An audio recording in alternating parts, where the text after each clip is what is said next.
Well, hello, everyone. Thank you for joining us today for our first episode of the Dimension of Wellbeing interview series, where each month we will focus on a different dimension of well-being and interviewing a subject matter experts for each dimension to get tips and tricks so we can be successful in each dimension of well-being. My name is Jeremy Stewart, and I'm the Nutrition and General Health Outreach Educator for Cornell Wellness. Alongside me for this series, I am joined by my good friend and colleague, Michelle Artibee, and I'll let Michelle introduce herself. Hi, everybody. My name is Michelle. I serve as the Director of Workforce Wellbeing in the Division of Human Resources and love working with my wellness colleagues. So super excited to kick this off. Awesome. Thank you, Michelle. So the month of September, Food Safety Education Month, as well as National Cholesterol Education Month. So what better way to kick off this interview series by starting with the physical dimension of well-being?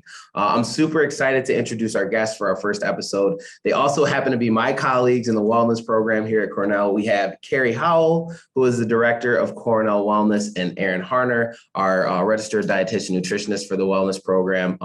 So welcome, Erin and Kerry. Before we jump into our questions today, Kerry, why don't you start us off by telling us a little bit about what you do with the wellness program? So thanks, Jeremy. As the director of Cornell Wellness, a few things that I do are provide one-on-one consultation and outreach services to 10,000 employees at the university. We serve retirees, we serve employees, spouses, partners, faculty, so many people with so many different things that fall under the wellness umbrella. And I oversee the staff, which a third of it is here today, and super excited to turn the mic over to Erin so that she can introduce herself a little bit more as well and the services that she provides. Sure. Thanks, Kerry. My name is Erin Harner. I'm a registered dietitian nutritionist with Cornell Wellness. I provide one-on-one nutrition consultations to the population that Kerry just mentioned, faculty, staff, retirees, and their spouses and families. I also teach cooking classes, which is one of my favorite things to do, and provide some department working classes as well. Which are amazing. Jeremy. Awesome. So I think we're going to get started right with our questions here for today. So I'm going to turn it over to Michelle.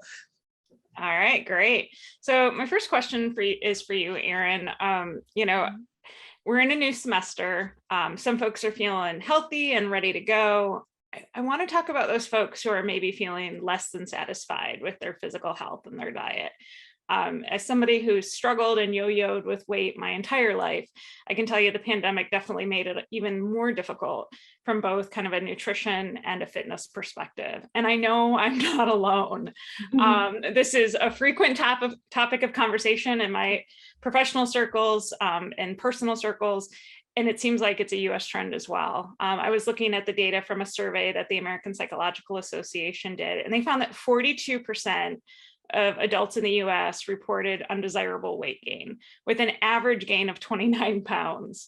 Millennials reported the most undesired weight gain with an average of 41 pounds. And a population that's near and dear to my heart is working parents. 51% of them gained an average of 36 pounds.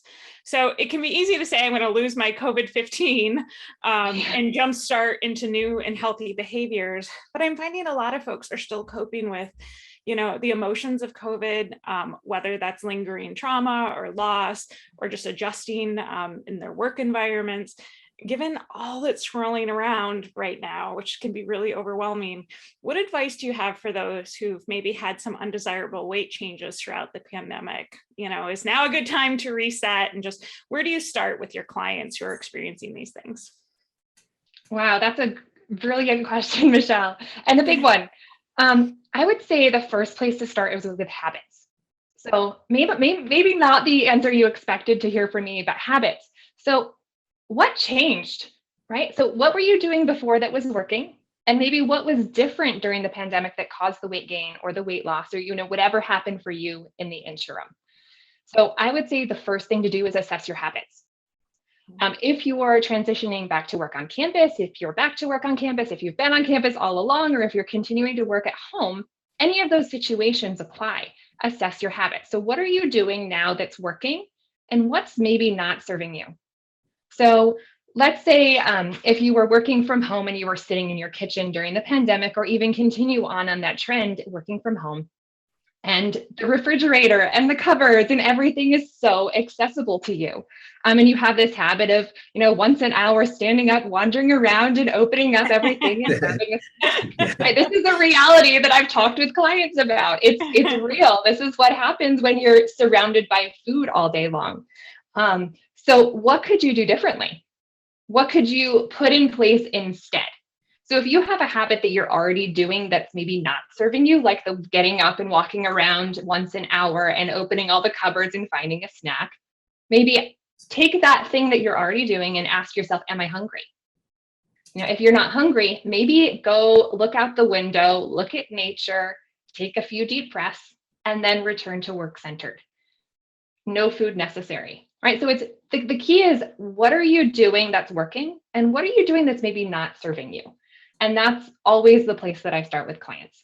It's not necessarily concrete nutrition advice, but it's real, and it's assessing people and meeting them where they're at. So you can work with a professional on that, like myself at Cornell Wellness, or you can just do that through yourself through a journaling process, writing down what are the things I do each day, and maybe categorizing them, maybe with a plus or a minus. These things are serving me and these things are not. And start with the things that are not. What's at the top of the list? Maybe you got in the habit of skipping breakfast, or maybe you got in the habit of getting takeout every night on your way home from work. Whatever that habit is that you think is the top of the list that's not working for you, take that and dismantle it a little bit. What are you doing already that is working? Or how could you take that habit that's not working and shift it a little bit? Maybe on the way home from work every day, you've gotten in the habit of grabbing takeout and going home and eating it. Could you stop at the grocery store and grab a salad on your way instead? Could you upgrade the quality of the takeout that you're getting? Could you make half of your plate vegetables from the takeout restaurant? Whatever it is, try to upgrade those habits that are at the top of the list that aren't serving you. And that would be the place that I would start. What's interesting, Erin, is as I hear you talk about this and starting with, and I talk to people about this all the time, it's like, I think step one for everybody is that mindfulness piece, right?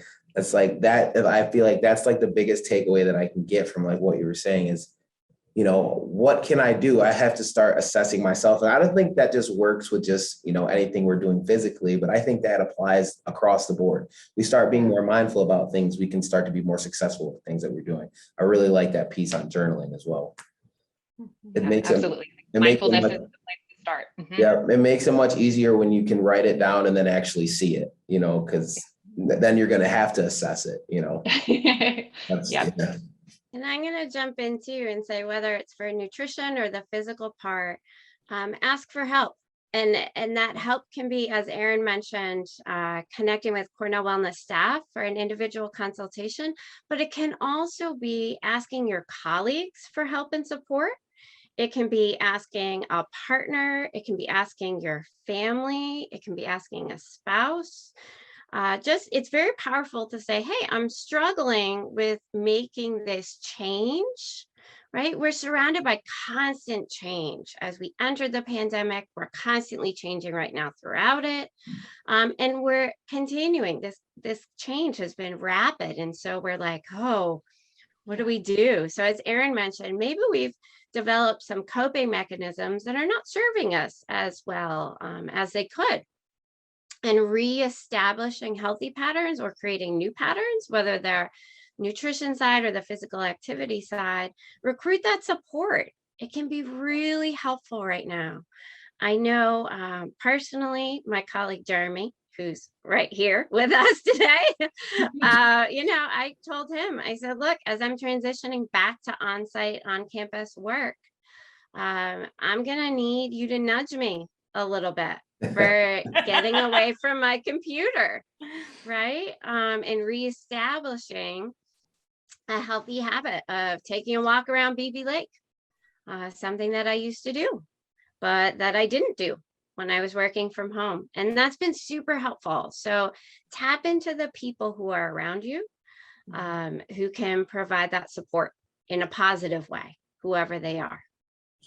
And it seems like, I know a lot of folks just report feeling still pretty drained and tired from all that they've experienced over the past 18 months. And perhaps some folks listening, the start of the new semester has come with new stressors, right? And the Yep, the start all across of the the board. kindergarten through 12th grade school year and all of those things. And so, one of the things that I've had to learn throughout the years is that you don't just change habits overnight, and you don't change a whole bunch of them all at the same time too. I think sometimes in our society, the wellness industry makes it seem like we can just turn everything on its head and head down a good path. And behavioral change just doesn't happen that way, right? I mean,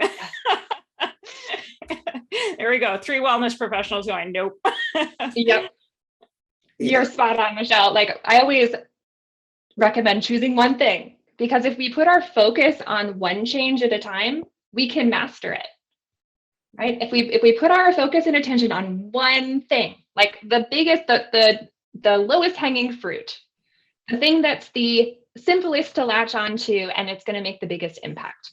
And if you don't know what that is, like Kerry mentioned, reach out, get help, ask somebody else around you who can support you figure out what that one thing is. But if you focus on one thing, that's going to move you forward far faster than having 5 things you want to change all at once and then getting overwhelmed and not focusing on anything.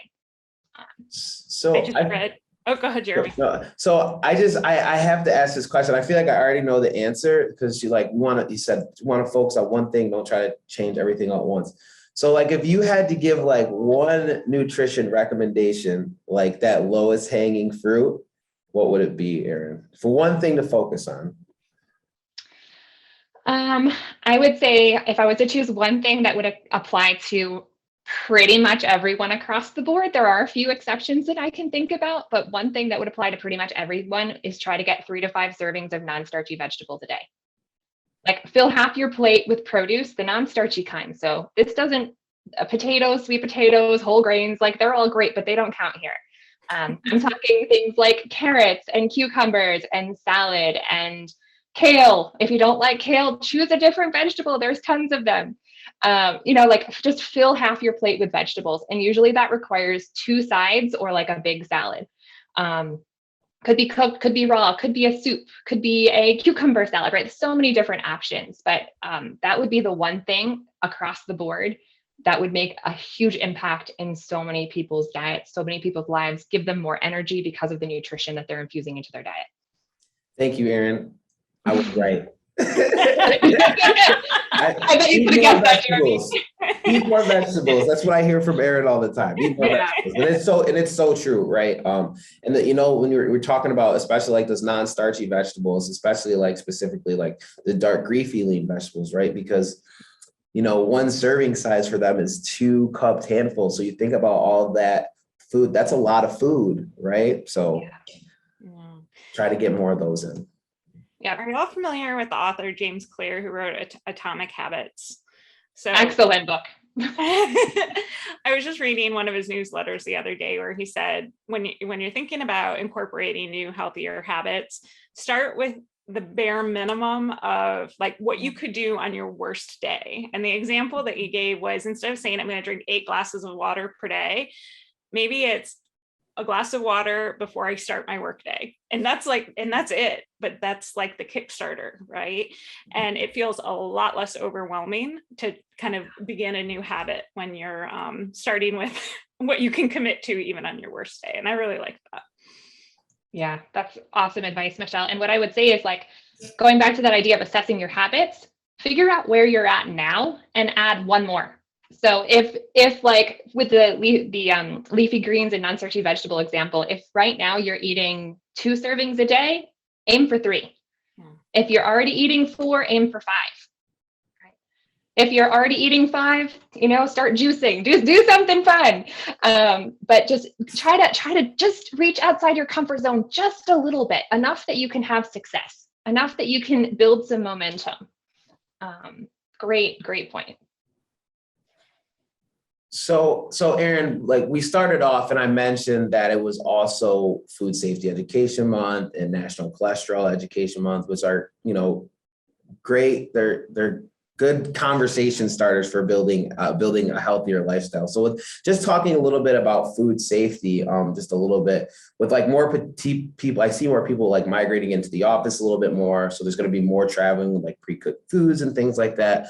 More people attending social gatherings with food. So thinking about these two things, what are a few things people should keep in mind in terms of keeping their food safe? Sure. This can actually be answered really simply. So like if you want to know something about food safety, I would say the biggest thing is keep hot food hot and cold food cold. So the food danger zone is between 41 degrees and 140 degrees. So if you're packing your lunch, put ice in your lunch. You don't want to leave food at room temperature for more than 2 hours, or 1 hour if it's 90 degrees or above. So usually 2 hours is a good rule of thumb. That would apply to like a picnic or a potluck or a group gathering, something like that. So no more than 2 hours. But if you're packing your lunch, if you want to bring soup, you could transport it in a thermos. As long as it stays above 140 degrees, you're good. Or if you want to bring something that needs to be hot, you can always chill it and then heat it up later. So if you don't have a refrigerator in your office, just pack it on ice and you'll be good to go. So that's one of the biggest keys. Hot food hot, cold food cold. Yeah, absolutely. Absolutely. And I know that for this, I asked this question because it really like applies to me, because I almost never buy food on campus when I come into the office. It actually, my routines get a lot better. Speaking about like routines, my routines get a lot better coming back into the office because I have like that structure. I pack my lunch, I get it in here, and then I make sure that I eat at certain times of the day. Like, so I just thought that was a great question to kind of bring in, especially for people who might be coming back to work and they made a bunch of food the week before. So how's that transportation process working? And especially with people like, I feel like we're still in like these warmer months of the year. We're still like grilling and stuff like that outside. We'll maybe a little bit more having some more social gatherings than we did last summer. So like another question that I had is like, if I was cooking like any type of meat on there's certain temperatures that I have to cook that to. Do you know those off the top of your head, just for anybody watching? Yeah, sure. So one of the keys with grilling or cooking any sort of meat is getting it to the right temperature. Professional chefs will use a test. They'll, like the steak is like the texture of the middle part of your hand, but that's just not a reliable indicator for us cooking at home. So I'd get yourself a meat thermometer. If you don't have one, there's tons of instant read thermometers on the market. They're very inexpensive and they're really, really helpful for elevating your cooking of any sort of animal-based protein, and also incredibly helpful for food safety. So for chicken and poultry, get it to at least 165 degrees. If you're cooking a burger or something that's like a ground meat, you want to get it to at least 160 degrees. If you are cooking like fish, usually it's 145 degrees or so. You can look at the flakiness of the fish. If you kind of pull it apart, there's some other indicators, but 145 degrees is a really good indicator. And then as far as red meat goes, depends on how you like it. It's kind of somewhere between 125 degrees is rare, and all the way up to 165 degrees as well. So somewhere in that range, usually above 135, 140 is very safe cooking temperature. So just really simple. There's lots of charts you can find online. There's great information from USDA, but get yourself a food thermometer. It makes a huge difference. And like you always know when your meat's done because the thermometer tells you. There's no guessing. Yeah, absolutely. Absolutely. Thank you, Erin. So we just talked a little bit about food safety with Erin, but like kind of staying on that theme, Kerry, I have a question more about the fitness side of this and fitness safety. So as we continue to like navigate through this pandemic, many people are kind of going back to the gym. Some people don't feel comfortable going into the gym. So I think we're all over the board when it comes to this. Like we're wearing a mask and then, then we're told that we can take it off, but then we get told we can put it back on. We're just constantly in this ebb and flow. So what are some helpful tips that you have for people when it comes to safely exercising, not only indoors, but outdoors as well? Sure. Thanks for that question, Jeremy. And I think it's important. I'll start with indoors and then I'll give some tips for outdoors too. So you bring up a really good point. It's like, okay, mask on, mask off, enhanced cleaning, not enhanced cleaning. All these different things are just coming again, just rapid transitions constantly. And now with the Delta variant, I say, rearing its ugly head, we're kind of doing this dance of, right, we're moving kind of what feels like moving forward and then moving a little back and a little forward and a little back. So it's this dance and it's constant. I think it's important to know, if you're thinking about exercising indoors in the recreational and athletic facilities, just take some comfort in knowing that we are following all New York State guidelines, all Tompkins County guidelines, and all university guidelines. And I think that that's important for everyone to realize, that it's not just even one set of guidelines. So you've got multiple layers of people trying to keep you as safe as possible. And at this point in time, there have been 0 instances and cases where COVID transmission has been recorded as being transmitted in any of the recreational facilities on campus. So at this point, that's where we're at with those. However, I also continue and will always say that you need to do what feels right for you. We're all still navigating this pandemic, and we're all still navigating what feels comfortable for each of us. When it comes to safety and exercising indoors, no one knows your medical information better than you and your healthcare provider. No one knows your situation if you're caring for elderly individuals, if you're caring for young individuals who can't get vaccinated, it's not even an option, or someone who is severely immune suppressed and their doctor said, you can't get vaccinated. So you know yourself and your situation the best. So stay informed, go to quality websites. I can't stress that enough. Don't rely on what's just going around in your circle of people on Facebook. Please go to high quality websites. Check out the information that's there, and know that the people who are in recreation and athletics and at the university are tapping into the high quality sources, and that things will continue to change as information reveals itself over a period of time with the pandemic and with all the variants. So do what feels right for you. I personally feel comfortable exercising indoors in the athletic facilities, but that's me. Okay, I know my situation. I would say, again, what keeps me feeling comfortable is keeping some distance. That's mostly under your control. Try to stay 6 feet apart, whether you're vaccinated or not, right? We know right now with the Delta variant that people who are vaccinated are still getting COVID. So keep some distance. This is a good time to not be hugging people. Even as if much as we miss it. I know, we miss it. We miss it. Stick with the fist bump or the elbow bump, and then wash your hands, right? If you're doing a fist bump. Spray and wipe down machines. We have spray everywhere in all the facilities. If you're exercising indoors, spray down equipment before you use it, spray it down after. And then I can't stress enough, wash your hands, wash your hands, wash your hands. So those are some tips for indoors and exercising safely indoors. As far as you also asked Jeremy about, it's that safety theme, right? Safety. So safety this month, safety in food safety, safety in exercising and physical activity. If you're exercising outdoors, and a lot of people are, a few tips for you include exercising with a buddy. This can be a friend, a colleague, it can be a spouse, a partner, or it can be at this point, a small socially distanced group. There is safety in numbers.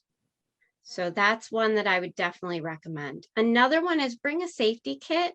A safety kit, I use that term kind of loosely. So if you're just going out, for a short walk somewhere, maybe that safety kit can be a cell phone and Band-Aids if you know that you're going to be in cell phone range service, right? Coverage service.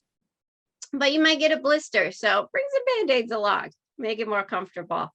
However, if you're increasing the distance that you're covering in whatever mode of exercise that you're doing, and there's so many to choose from, and you're increasing maybe the remoteness that you're doing that activity in, you may want to include things in a safety kit like a whistle or waterproof matches, emergency blanket, a rain poncho, maybe an ACE bandage if you twist an ankle, a flashlight just in case, things like that. So any situation that you're having a really good time in, but something changes, you can be prepared for, right? So have a little safety kit. Bring it in a backpack, put it in a bag that's attached to a bicycle. You won't regret having that if you're going out for longer periods of time. And just a couple more, carry extra water and food than you think you might need in whatever activity that you're doing. So dehydration can set in pretty quickly. Right now we're in summer, so it's hot, can lose water pretty quickly and get dehydrated pretty quickly. And water is something that we need, right? And on a constant basis. So carry extra water with you, carry some food for some energy. And last one, be aware of your surroundings and wear high visibility clothing, especially if you're exercising along the roadways. So many people right now are relearning how to drive again after spending a long periods of time working from home. And additionally, people are really distracted. They're running stuff through their head, right? The worries of what's going on. They're trying to figure out and navigate their days. They've got multiple things that they're running through their heads right now, so they might be distracted. Not a great way to drive, but it is the reality. And there's construction everywhere. If you're on campus and off campus, summer's always a time when there's a lot of construction going on. So there's just a lot of things that are happening right now. So if you're cycling or walking or running alongside the road, do yourself and everyone else that you're sharing the road with a favor and wear those high visibility clothes. And please, please, please skip the headphones. There are so many people I see right now bicycling and running with headphones. Please skip the headphones. Do yourself and everyone else a favor for that. So those are some quick safety tips for exercising indoors and outdoors. Thanks for that question, Jeremy. Yeah, no problem. A lot of good information there. Absolutely. I know that, you know, a lot of people, I've seen it both ways. Like there's a lot of people who really want to come back. There's a lot of people who are just like, I'm really just not comfortable doing that. So those are some really great tips. Kerry, real quick, I know we're kind of coming down to the end here, but I did want to get, if you have any like general recommendation, I know like we talked about in terms of nutrition early, start with your habits, start small, with kind of keeping that in mind though. Do you have any like general recommendations for like how long somebody should be working out? Like, you know, what should I do when I actually decide to work out as far as like, I want to do cardiovascular fitness, or if I want to do strength training? Are there some like general recommendations that you would give to somebody? Yeah, start small. Like Erin said, build slowly, pick one thing, right? Focus on that. And then try picking another. In the bigger scope of physical activity and kind of the ends game, we're looking to try to get 150 minutes per week. That's the recommendation. But you know where you're at, right? And so wherever you're at, if you can add in just a few more minutes or a little more distance and moving in the ways that are appealing to you. Try not to fight yourself. If you hate running, don't run. Do something you enjoy doing. Absolutely. We're not going to do it if we don't like it. That's not going to happen. I know you're laughing right now because you know I'm not that person that's going to get out there and run. We just had that conversation on Friday. We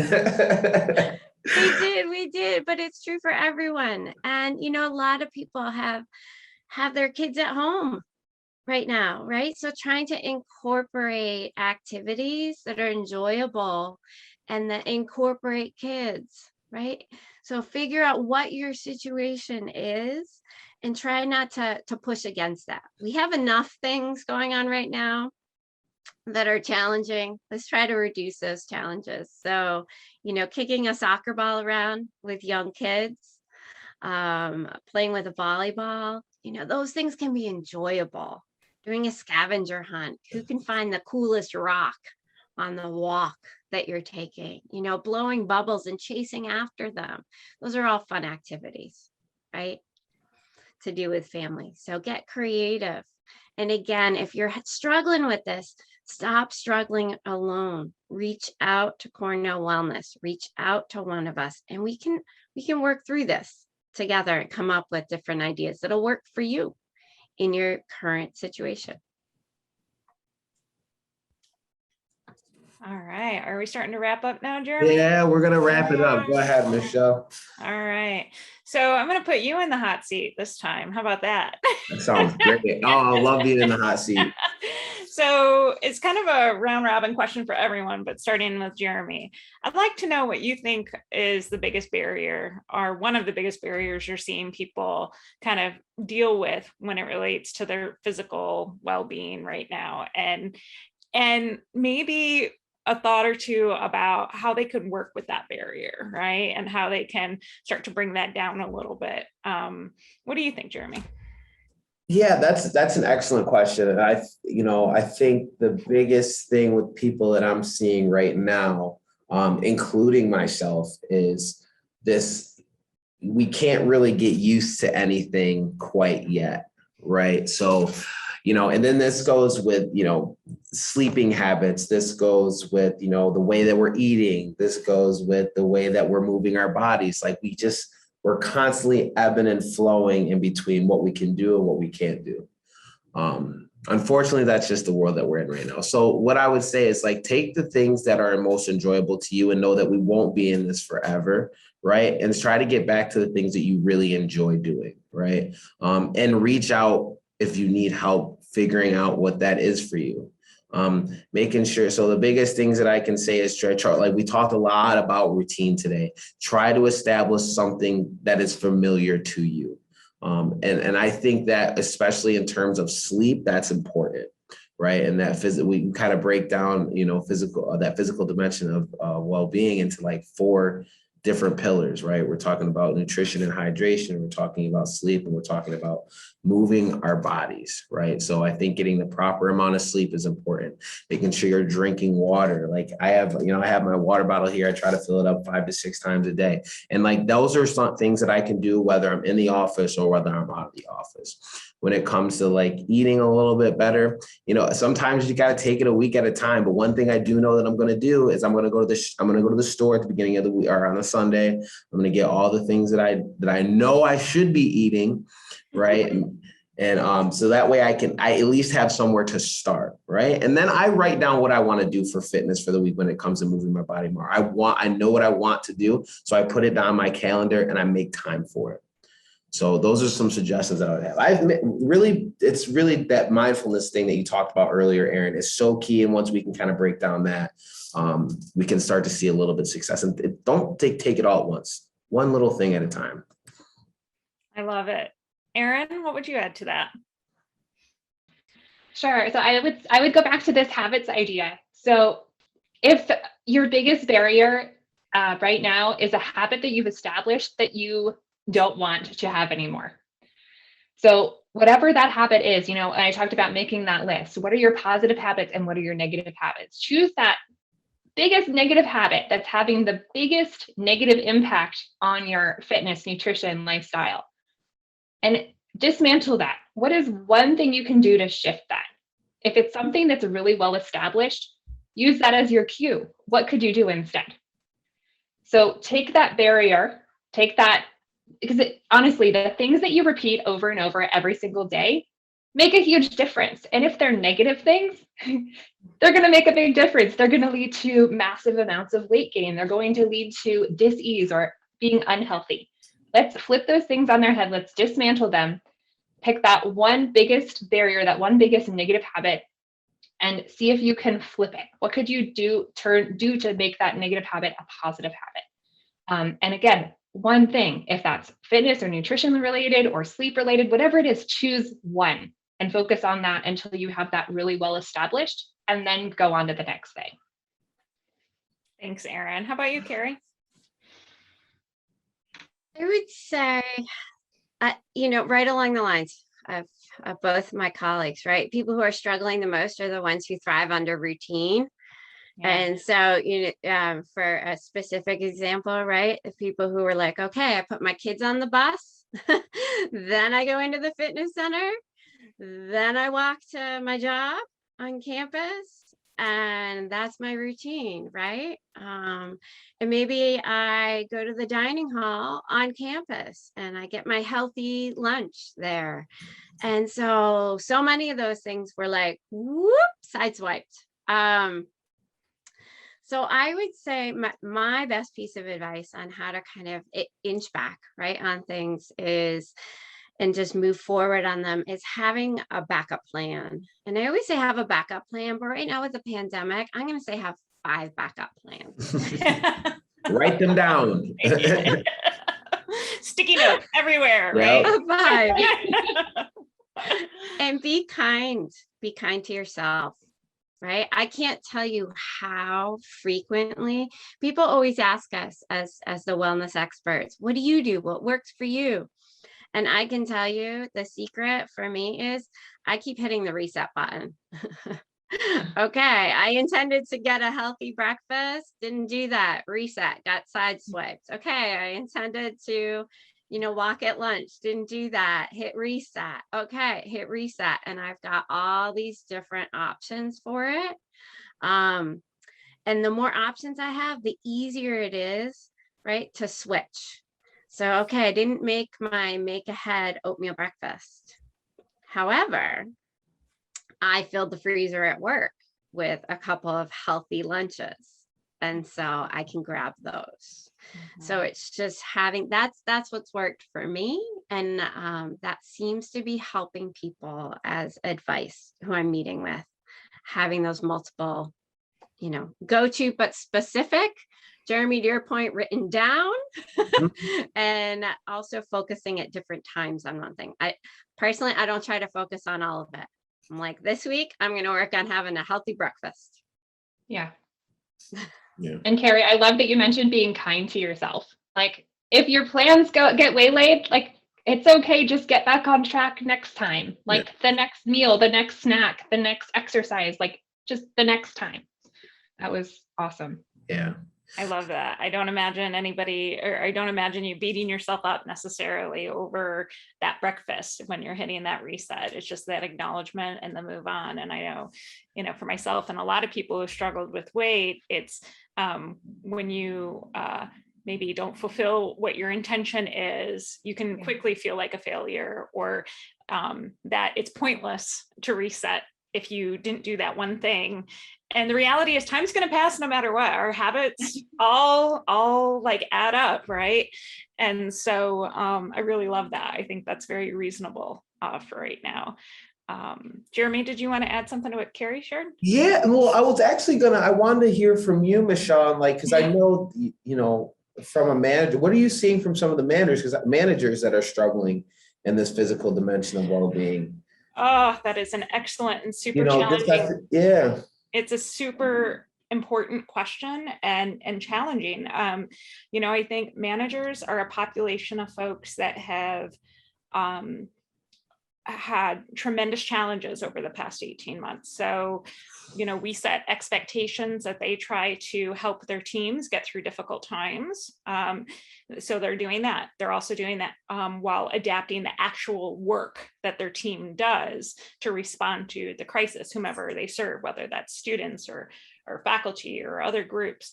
And then they have their own personal life challenges as well. I know a lot of managers who've struggled with like compassion fatigue and just a variety of different things. So, a lot of the managers that I work with have struggled to get away from their desks and their computers. Being really honest, workload and being on excessive hours to just kind of help whatever the organization is going through and help the team members. And people have run out of time, right? And are feeling quite fatigued about that. And unfortunately, what I see within myself and others is that when we are working those excessive hours, it becomes this hamster wheel of the hours that we're working are less effective. We're less sharp, might lose our patience, so we're not communicating as well. And there's a lot of detriments that come from excessive hours that we're putting in.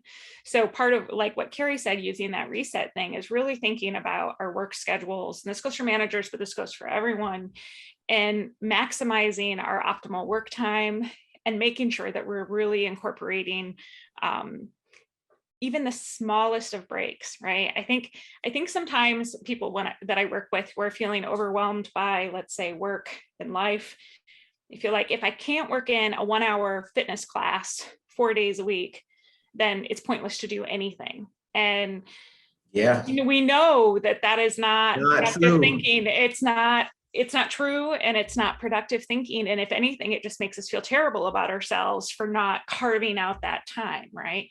So working with what we have, I really try to empower people to accept or to take control over the spaces that we have control over in terms of our time. And we have more control than most people like to admit. Sometimes there's consequences for what we choose. But there's consequences for everything. Right. Good and bad. But sometimes we think, okay, if we make this time investment here, then everything else is going to fall apart.